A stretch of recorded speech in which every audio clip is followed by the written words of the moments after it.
You are automatically muted and your camera is off, so don't worry about that. This is being recorded and will be shared later on YouTube. Use the Q&A tab to ask questions. We like those and would love to have those come in and stimulate conversation. So we're grateful to have you here and look forward to those questions.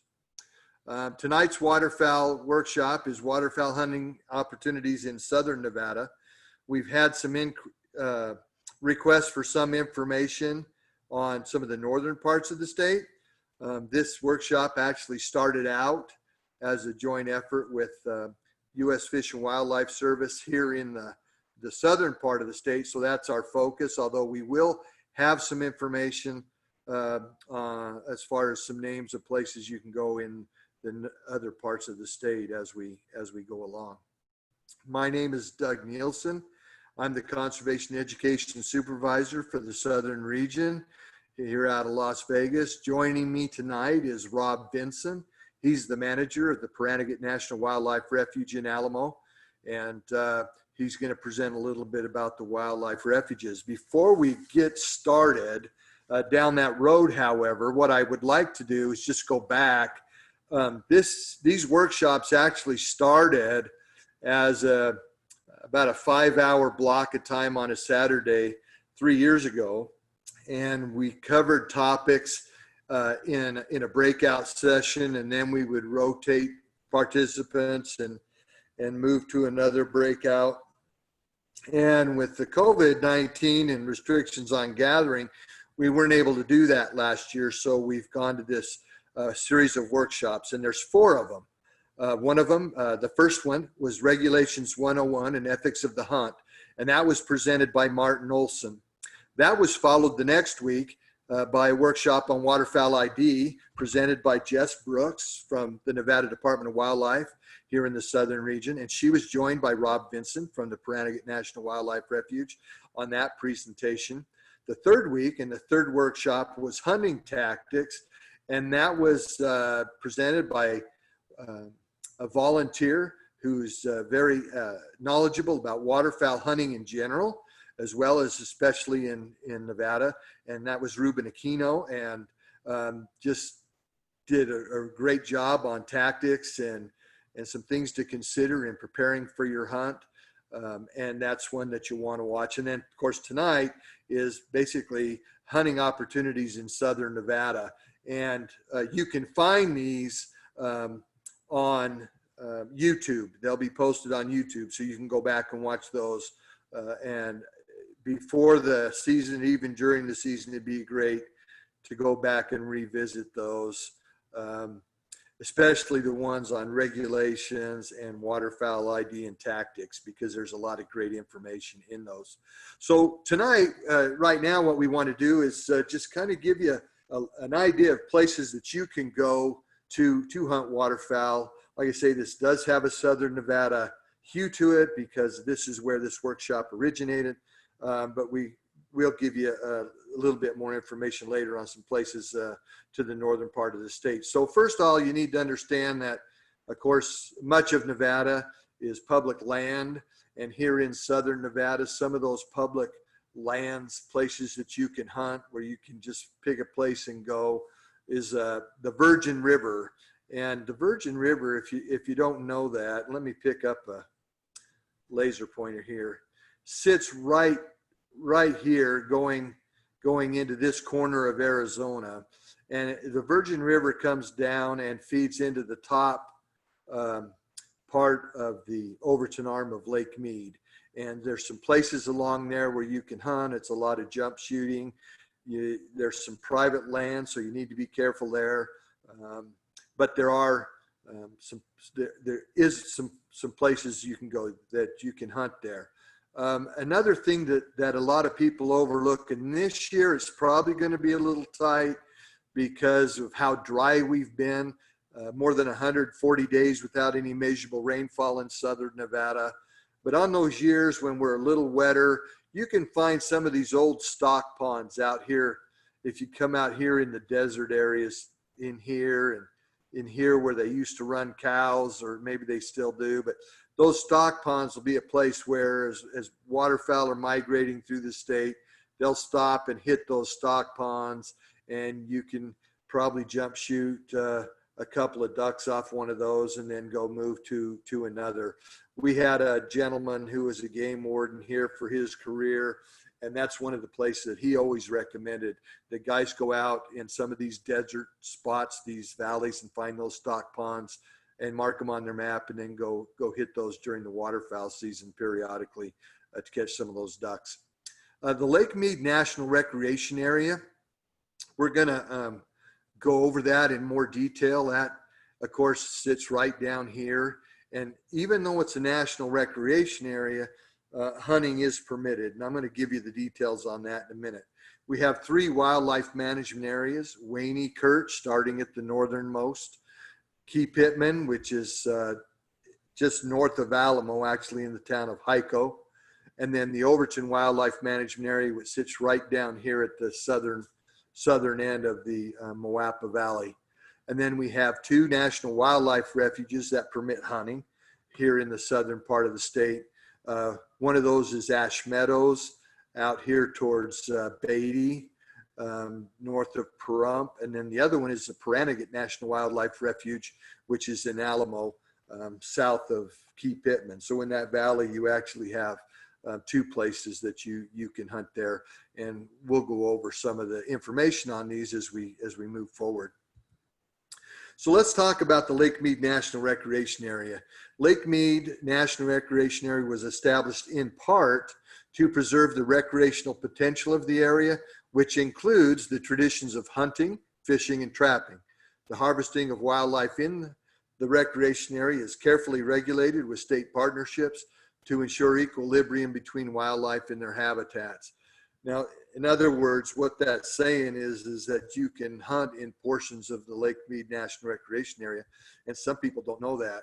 As you can see from this map, the Lake Mead Recreation Area is huge. It goes clear over here toward the Grand Canyon, comes down through the Virgin Basin, and this is the Overton arm of Lake Mead right here. Remember, the Virgin River comes in right up here into the top, and then this lower basin right here, the Boulder Basin, that's all closed. So you don't want to think you can go over the hill out of Boulder City and go hunting there. That's all closed to hunting in there. But portions of this, and in here are open to hunting, and so are portions of Lake Mojave. Now, a group of us were working this morning on Lake Mojave doing some population surveys of fish. And while we were there, we saw some big rafts of waterfowl, quite a few coots, but we were starting to see some of the other ducks had moved in as well. And so there is some opportunity there, but you need to know some things before you go there. One of these things is called the Superintendent's Compendium, and you can find that on the Lake Mead National Recreation Area website. And that document basically outlines any regulations governing things like hunting, fishing, activities, or boating that are above and beyond regulations, the state regulations from the Department of Wildlife. So that's an important document to get to know where it is. And every time the superintendent's changed, some changes are made there. So it's probably a good idea to check it at least once a year just to see what, if anything, has changed. And then there are 8 hunting maps available, and I'm going to show you a sample of one of those. And basically what these maps do, this one is the Overton arm, and it shows you which areas are closed to hunting. So in this case, you look right here, each one of these represents basically a mile diameter, a mile across. This is Echo Bay. This is Stewart's Point. There's some homes in here. And then this is the old Overton Beach Marina and some of the adjacent area, which right now is above water and it all dry. So that's really not something you need to be concerned with. But you can see this list of maps, Gold Butte area, this is actually Gold Butte on this side. But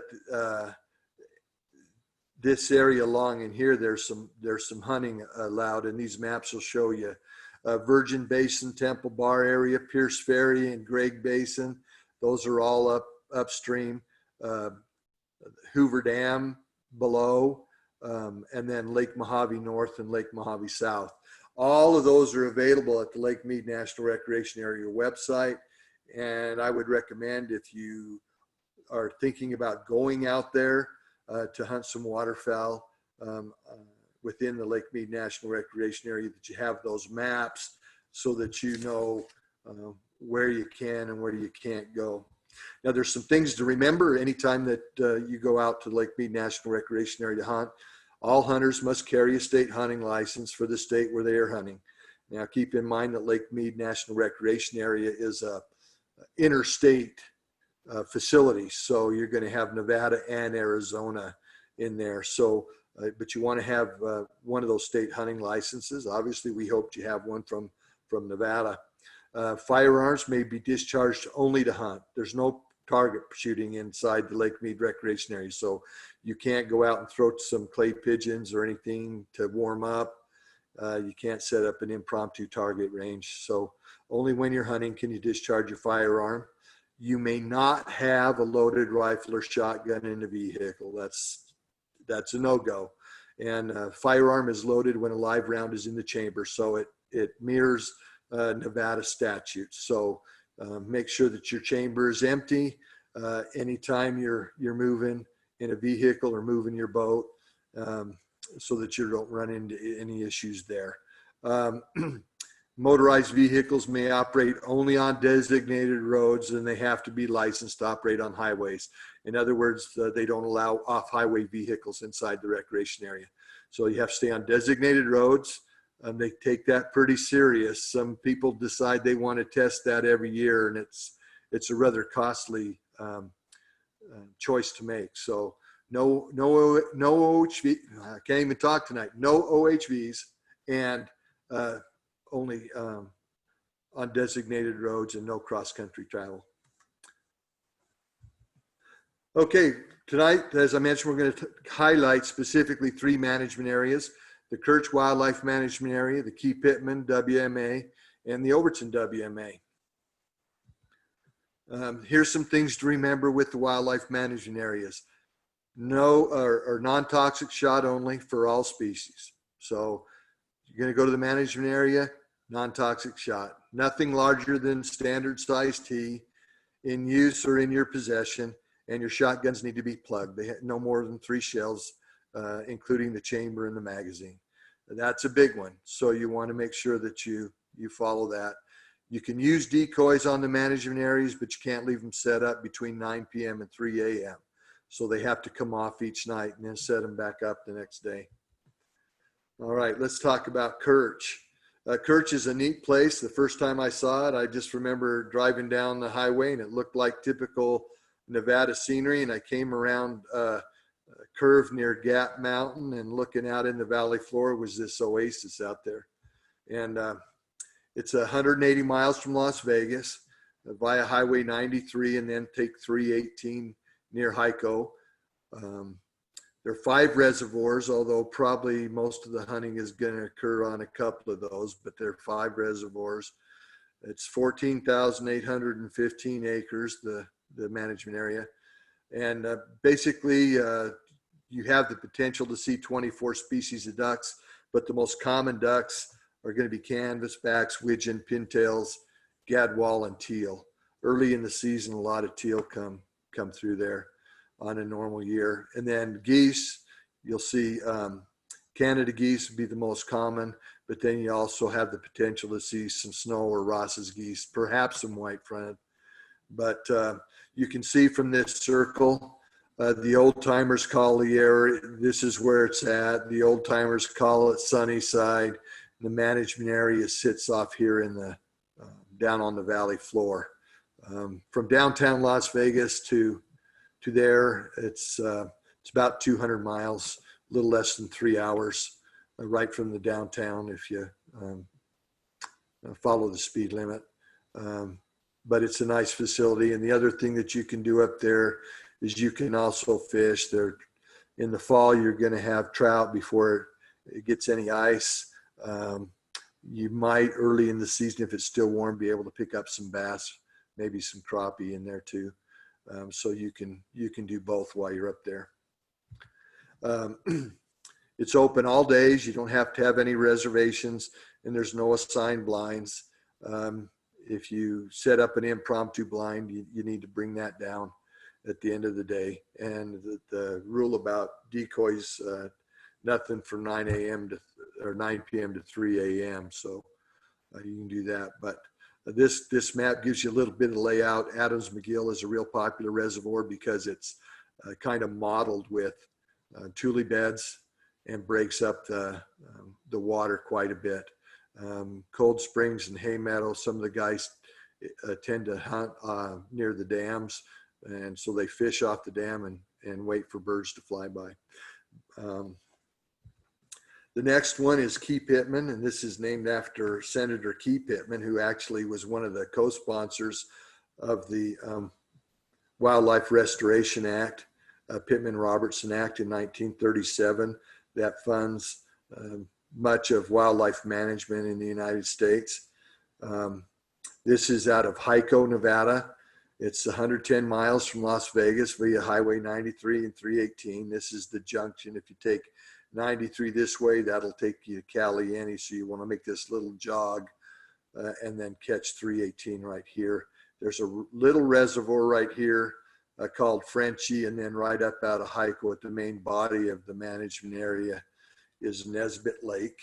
If you're an angler, Nesbitt offers excellent spring fishing for some crappie, bluegill, and bass, and some catfish, but it weeds up when the summer months come. Then those weeds get knocked down as it cools off prior to the waterfowl season. If you do have a boat out there at any time, it's flat wake speed only, but no motor boats during the waterfowl season.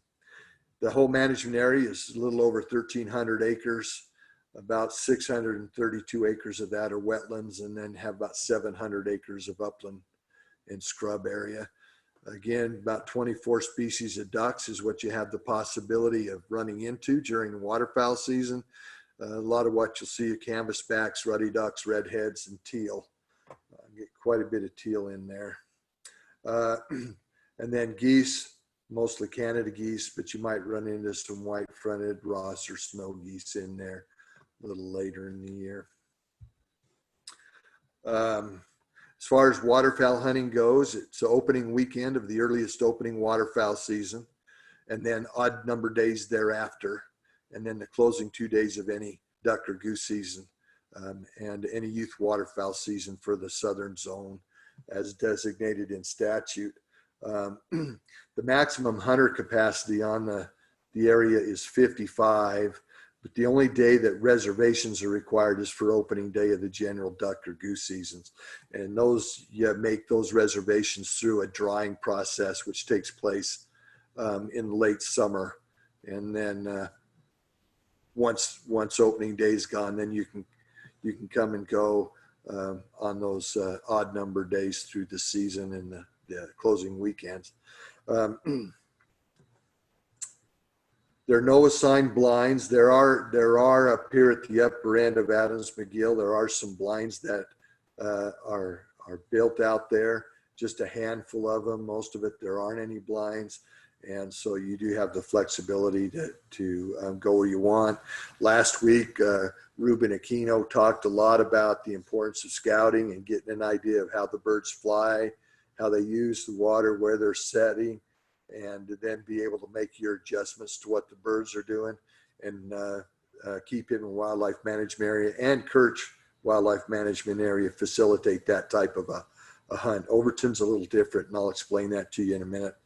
And as I mentioned before, there's no motorboats up there during the waterfowl season. Okay, Overton, as the name implies, the Overton Wildlife Management Area is located right down here at the southern end of Moapa Valley. Moapa Valley includes the communities of Overton and Logandale. You can take I-15 going out of Las Vegas or coming in from Mesquite. and then take the Logandale turnoff and just follow that road all the way through town. And as you get down toward the very bottom end of the valley, you'll find signs for the management area. It's about 70 miles from Las Vegas via I-15 and Highway 169. It's in total, and part of the management area comes over here, this part of the Virgin River.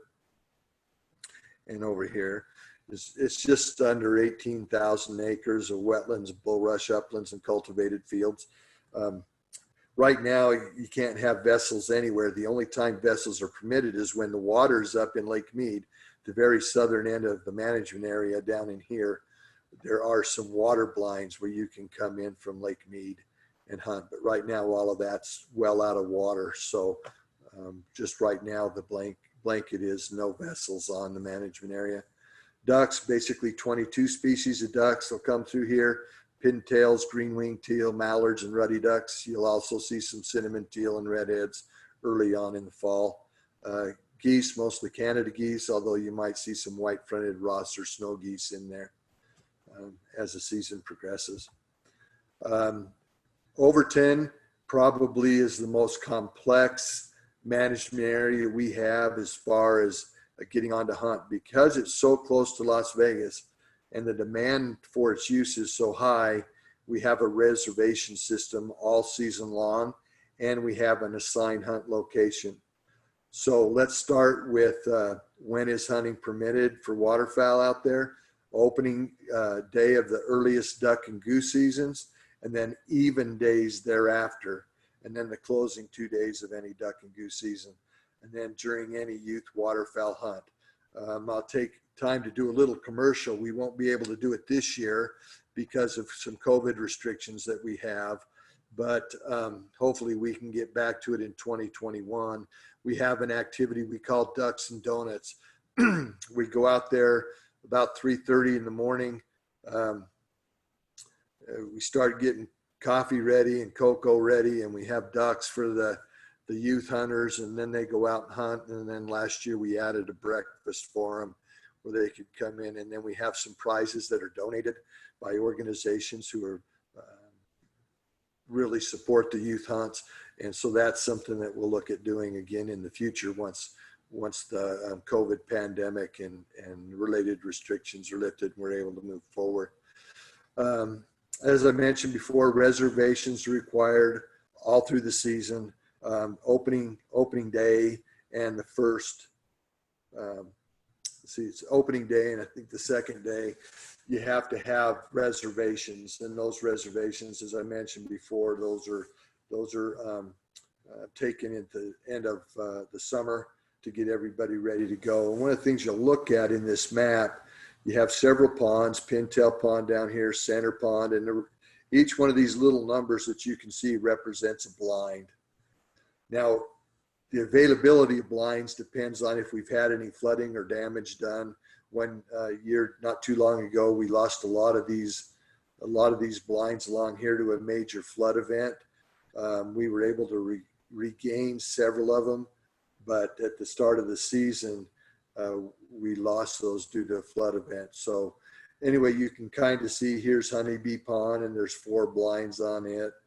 These over here are flooded bulrush checks, which means they get a little water in there so the birds can come in there and set. And then you have some field blinds. So depending on what your preference is, you have some different things to choose from. Now let's just talk about some of the additional opportunities we have in the state. As I mentioned before, though, this is primarily a Southern Nevada focus as far as detail goes. There are another 8 management areas that permit hunting in the state.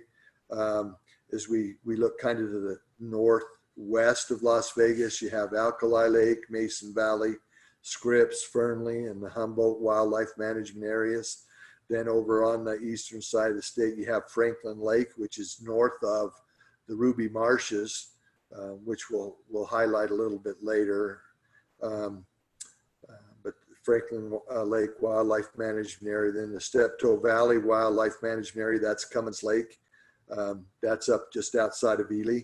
And that's another one of those places where until it ices over, you can have some very good trout fishing for some footballs, some very nice size browns and rainbows come out of there. And then you can hunt there as well. And then, as we mentioned, you have Kirch, Pittman, and Overton. For more information on the wildlife management areas, you can see page 26 in the small game hunting guide for this year, and they kind of outline what's available and what some of the rules are. Next up, we're going to talk about National Wildlife Refuges. I'm going to have Rob Vincent beam in here with his camera, and I'm going to hand off to him for the next little bit. He'll talk about Paranagit and the Ash Meadows and some of the things they've got going on there as far as hunt opportunities. How about you? You there, Rob? Yes, sir.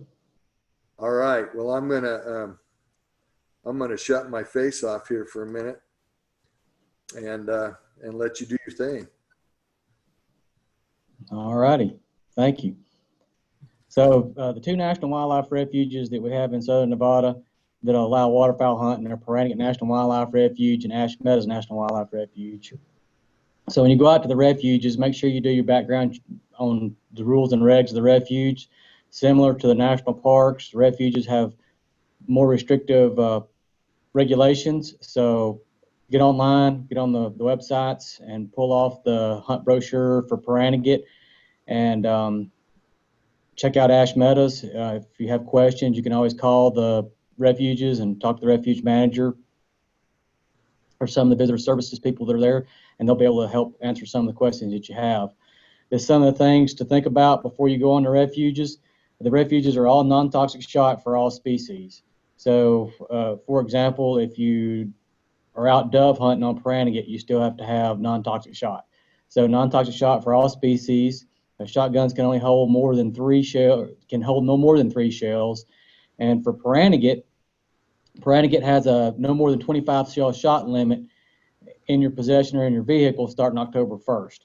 And so keep that in mind when you're coming on. So once you get on the refuge, you can only have 25 shot shells per person in your possession, including your vehicle. So as similar to state regulations, the firearms must be unloaded and cased. And unloaded means no round in the chamber when you're in your vehicle or in a boat.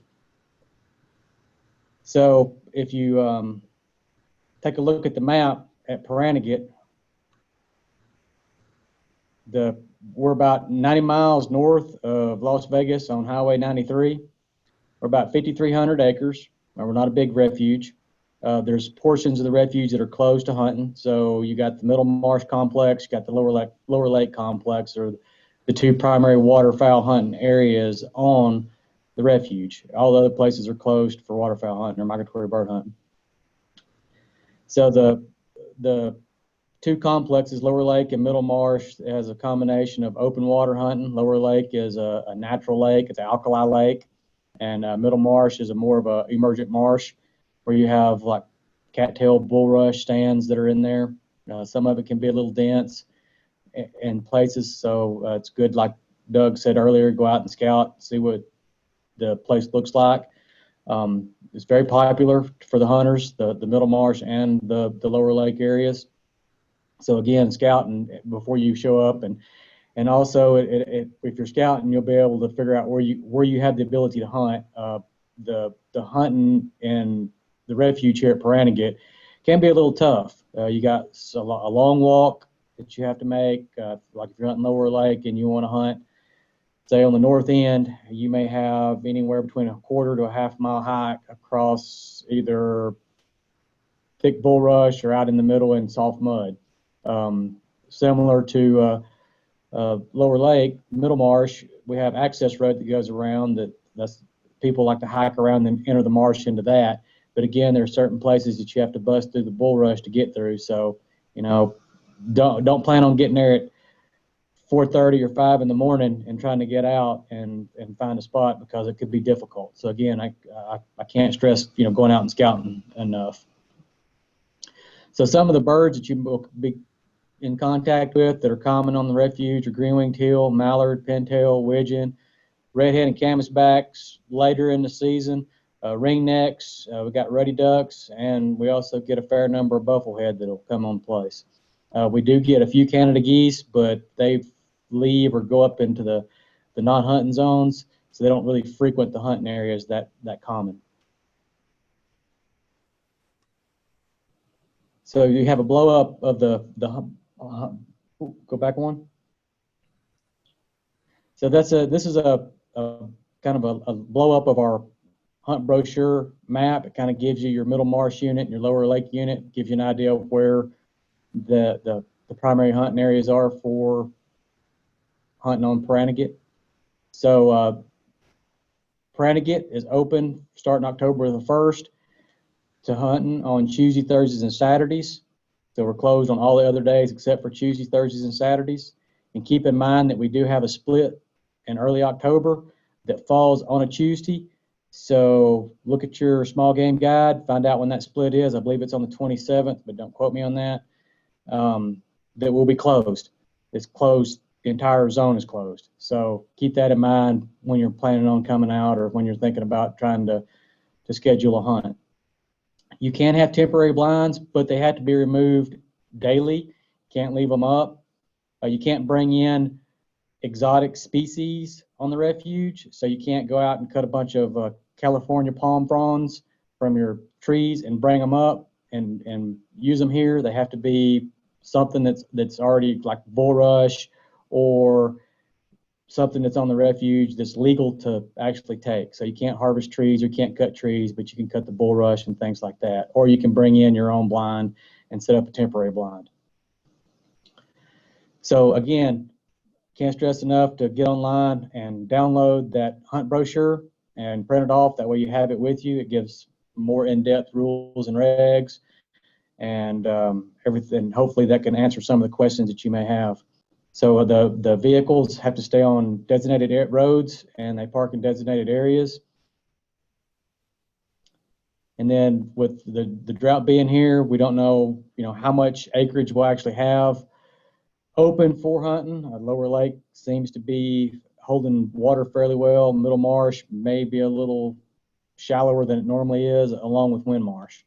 So it goes back into that whole scouting aspect. So, don't come out here on opening day and strike out, and you may wind up in a dry marsh. So again, I just do your time and do some scouting for us.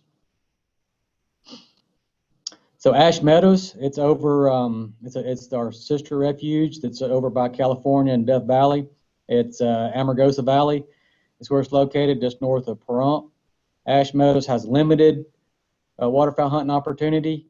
It's limited meaning it's just opportunistic. There's really not a lot of marsh management that takes place there. They have some natural marshes that are there, some of the reservoirs, some man-made reservoirs. So it's open daily. There's no restrictions on days of hunts that it's actually open. And some of the things that you might be able to run into over there is, mallard, green wing. There is gadwalls there. You can pick up some ringnecks, shovelers, and that area does better during a migration point. So if you are watching fronts and want to go out there and hunt on a front, you'll probably have better success doing that at Ash Meadows. There is some resident mallards that stay there, but again, you probably have your luck may increase if you try to schedule your hunt at Ash Meadows on a front day. The other thing is it's a lot of people really don't go over there and hunt it, so it's really not utilized that heavily. So that may be a bonus too if you're looking for a nice place to go out without a lot of people. You can run into a Canada goose. There is snow geese and some Ross geese that'll actually be in that area from time to time. So some of the special regs that you'll have on Ash Meadows is it closes a week prior to the Christmas bird count. So again, it's important to contact the refuge to find out when that Christmas bird count is going to take place or when that week is closed. The Christmas bird count actually it varies from year to year, so it's important to reach out and find out when that closure is, so that way you're not out there during a closed time. Crystal, Peterson reservoirs and Horseshoe Marsh and the lower Crystal marshes are the ones that are open. And if you get on their website and pull off their brochure. You can have a map of what areas are open to hunt, and also a map on the roads, the open roads that are actually able to get in, because some of the roads on Ash Meadows are closed or open to service traffic only, or access roads that may be closed or gated or signed. So make sure you pay attention to those as well when you're out on the National Wildlife Refuges, or WMAs of that matter.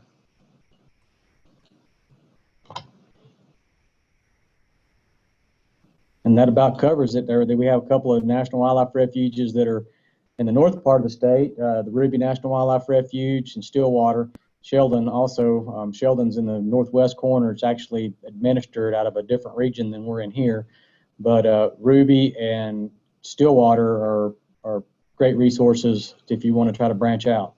Again, contact those managers or those refuge offices and find out any special regulations that are applicable the time you go. Ruby Marsh is actually open right now. They opened this past weekend. So.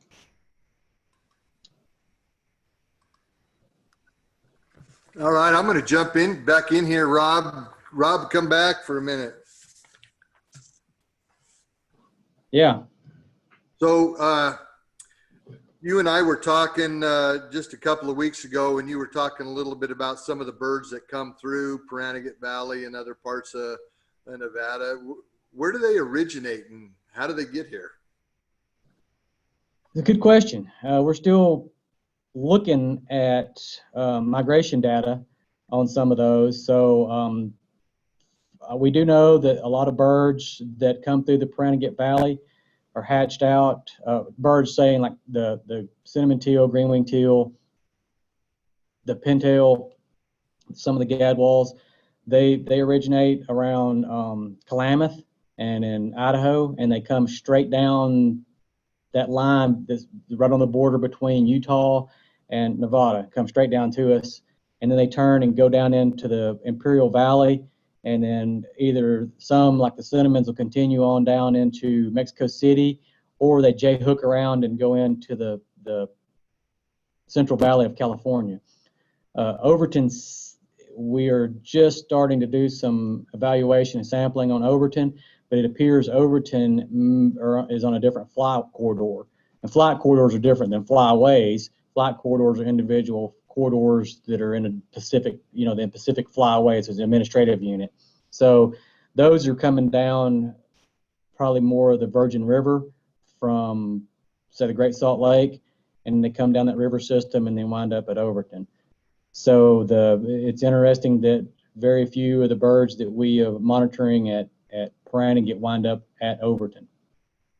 And then Stillwater is completely removed from us. We have no contact with Stillwater whatsoever. That's really quite interesting, because you'd think they would pop on down here from Stillwater on their way south. Right. This date, is that tied into the stuff you guys learned from duck bands? It is. It is. So yeah, we got all of our harvest information that we've got from our returns. The other interesting thing about the returns is about 90% of our mallard harvest is locally raised birds. So we get, maybe 20 to say 20% at max of our mallard harvest is from migratory birds. So those birds are not sampled. So I'm assuming they're probably coming out of maybe northeastern Nevada, maybe Idaho. But if we look at the Pacific Flyway in general, about 85% of the state's mallard harvest is raised in the state. So every state in the Pacific Flyway for mallard harvest is very important, because they utilize their locally bred birds.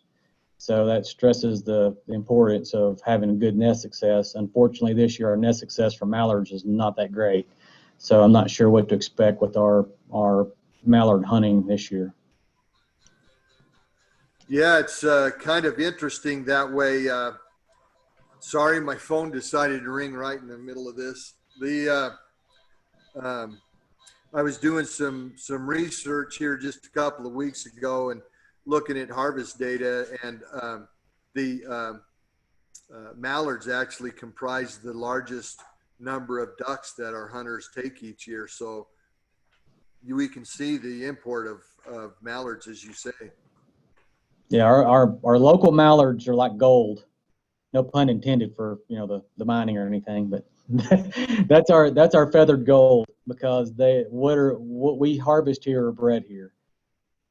So, and we have, like, this refuge and Key Pittman are connected very heavily because we're in the same valley.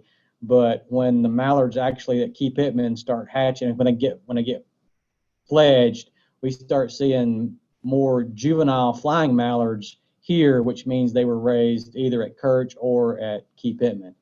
Our connection with Kirch is fairly strong, but not as heavily it is as a Key Pittman. Of course, Key Pittman's what, 15 miles up the road? It's about 30. 30 miles. So yeah. No. It's probably about 20. It's about 20. So yeah, so they're they're pretty south end of Key Pittman's at the north end of the Pranigat Valley. Yeah. All right. Well, everybody, we appreciate you joining us. If you want some more information about hunting in Southern Nevada, here's some websites we've had on the screen. The top one, of course, is Pranigat. The second one, Ash Meadows, and then our agency, www.ndow.org. And then don't hesitate to take a look at that last one, ducks.org, Ducks Unlimited, especially for information about hunting techniques or waterfowl ID. They've got some great tools on there for learning how to identify waterfowl, which is a very important thing that's been on our mind. And Rob's up there at Pranigat. We had a discussion when the workshop started. Part of it was because of some duck ID issues and how we could identify that. So before the season starts, get to know your ducks, get to know them in flight. And there's some good tips in our second workshop, Waterfowl ID, to help you do that.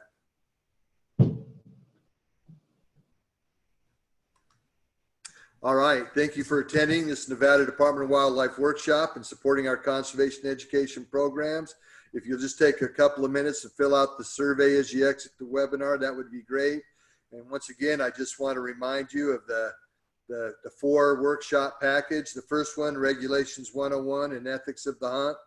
Martin Olson led that discussion. He's our hunter education coordinator here in Southern Nevada. Waterfowl ID, the second workshop, that was led by Jess Brooks and Rob Vinson, who has been on here tonight, helped with that presentation as well. The third in the series, Hunting Tactics, with our presenter, Ruben Aquino, duck hunter extraordinaire, just an all-around great guy who knows a lot about hunting ducks and hunting ducks in Southern Nevada. You'll enjoy that one. And then tonight's workshop, of course, Hunting Opportunities in Southern Nevada. We'll have that up on the YouTube here before too long, and you'll be able to get some of this information that we've talked about. And I always would refer you to the Nevada Small Game Hunting Guide. We have a list of the national wildlife refuges that are in the state. We have a list of all the wildlife management areas in the state, which ones you can hunt at, which one where hunting is not permitted, and contact information for that. So we just want to thank everybody for coming, and hope you have a good night and have an enjoyable fall hunting season. Thank you.